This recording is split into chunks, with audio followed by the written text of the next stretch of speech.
Extreme Phantom.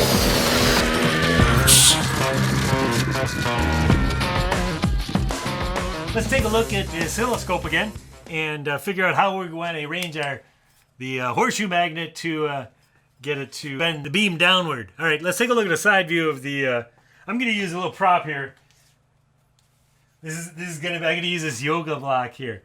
So this is going to be our oscilloscope. This is the side of the oscilloscope, the deep part we talked about before with the electron gun, and this is the front where the screen is. All right, so anyways, let's take a look at the side. You got a vacuum tube that kind of is probably shaped something like this. I haven't actually seen it. So there you go. And you got these electrons going. There's an electron. And it's got a velocity this way. So there's a velocity of the electron. It's going that way. And it's hitting. Now, some people got a little confused because the beam was going like left to right across the screen. Right? If this was the screen, you had a screen like this, and it had a beam going across like this, and the scan was going that way. That's not the direction of the electrons. That's the direction of the beam. It was kind of like if you're hosing, if you got a hose going against the wall, right? The water's going towards the wall. Even if you're going back and forth, or you're hosing off all your friends and you're going back and forth, right? I know it's got a little velocity, but the water's going this way. Any drop of water is going that way.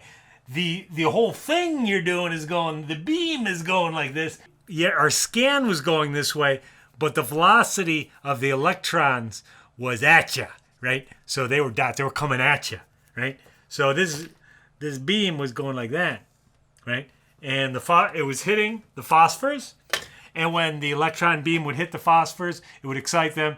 They would jump up at a higher energy level, and when they dropped down, they give off green light, right? So that green light you saw wasn't electrons. It was caused by electrons, but it was actually phosphorus giving off a glow. So, and we wanted this to bend down. So we wanted it to kind of go like that. Wanted it to go like that. Wanted it to bend down. How are we going to do that? So, in order to bend down, we want to make sure that there was a downward force, right? In order to get it to bend down, there would have to be a downward force, right? So always draw a picture. Always draw a picture. Lay things out. Think about it. If you get your picture right, you're probably in good shape as long as you understand how to apply the right-hand rule. In this case, F equals QV cross B, like that. So we want it to bend down. So we know the direction of the force. We want it down. And we know the direction of the velocity. So we got to figure out how we're going to set up this B field, right? So I got V, and I want the force down, so my thumb would be down. But that would be if it was a proton, if it was a positively charged object, right? So we're going to have to flip this. So if this is a positive charge, I go V, and my thumb points in the direction of the force, so I'm going to actually go like that. So that tells me that if this was a positively charged object, that I go V cross B would give me a downward force. So if this was a positively charged object, I would want the magnetic field to be like that. I would want it pointed in this direction. V cross B would give a force downward, right, if it was positive. But it's not positive. It's a negative.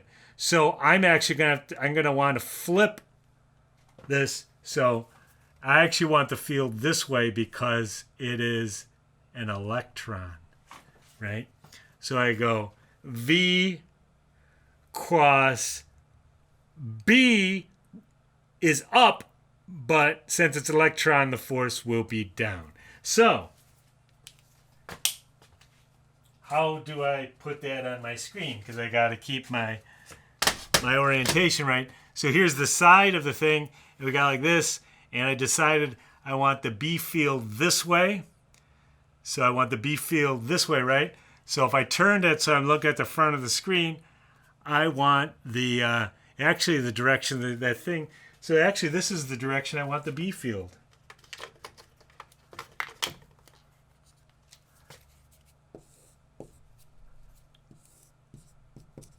I want B that way. Right?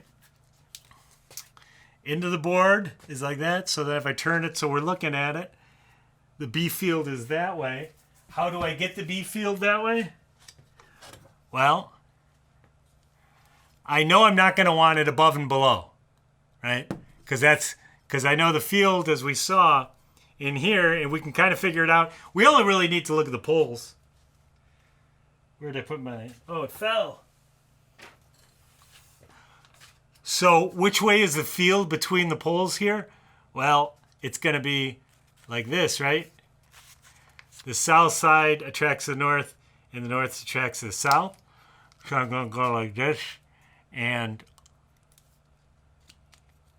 that's not that. I don't want the field like that. I'm going to want to flip it around like this. So we go like that. North is attracted to south, south is attracted to north.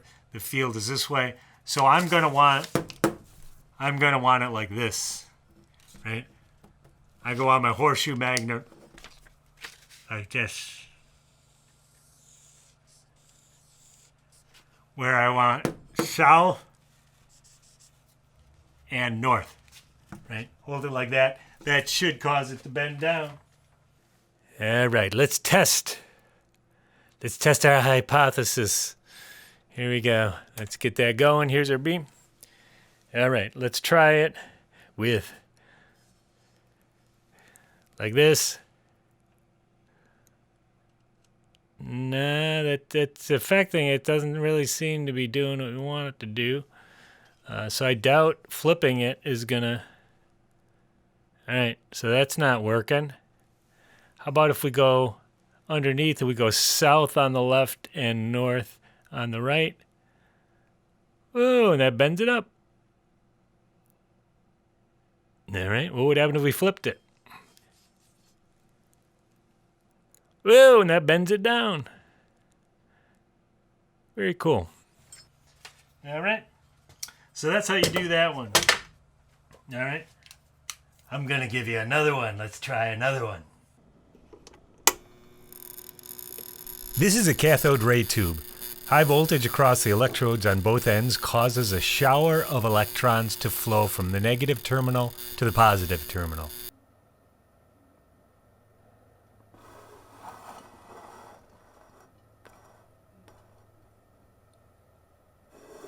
Electrons are blocked by the aluminum, but a slit is cut that creates a ribbon of electron flow.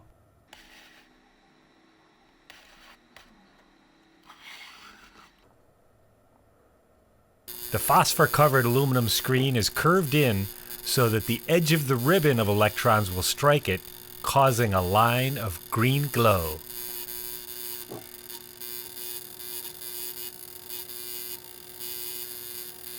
Your task is to determine the orientation of a horseshoe magnet around the tube to make the beam bend upward.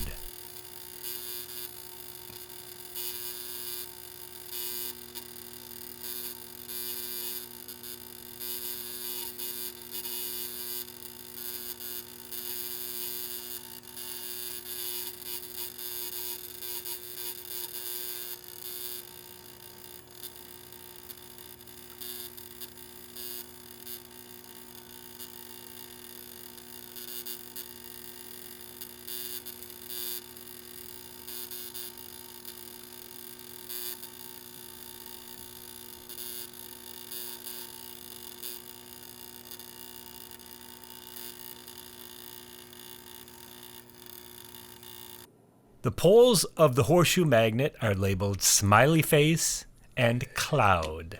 After you observe the result, you are to describe in which direction does the electron beam bend in the other three orientations.